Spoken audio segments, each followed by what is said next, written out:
What I wanted to be able to show you here was how to record using the digital audio recorders in the studio to record to a blank CD for whatever purposes you might have. So I'm going to choose CD A. There's A, B, and C in the studio. I'm going to choose CD A, turn on the power button.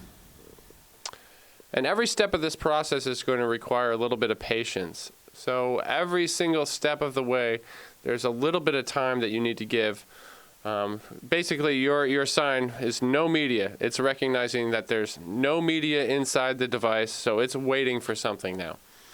Here, in the bottom right-hand corner, you can see that we're selected as our device as the CD. You can switch that by hitting the device button and scrolling through with your scroll wheel, which is like your selector tool, and then actually pushing the scroller wheel to make a selection. Since CD is what we're going with, I'm then going to take a blank CD and insert into the CD player.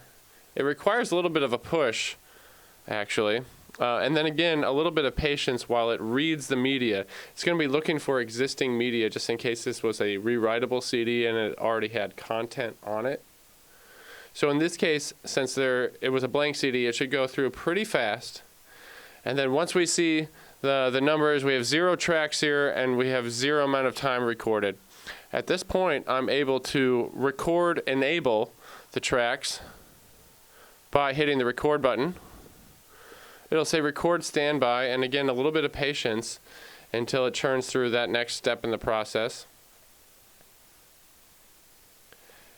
And there you have it. We're record enabled, the pause button is now engaged, and we've actually got audio levels here. That means that we're successfully receiving an audio signal from the control board in the studio.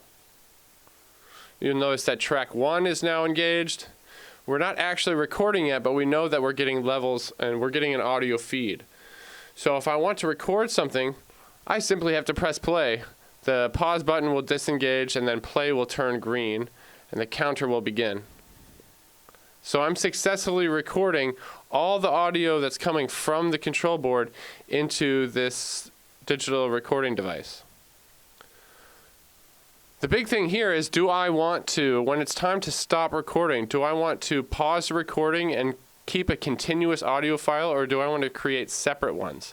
If I wanted to create a continuous audio file, like maybe I was just going on the air and talking, and I wanted to create one continuous audio file for my entire show, just all the talk breaks, then I would hit the pause button. And you notice the counter stops at 34 seconds, and then if I hit play again, it will just continue where it left off.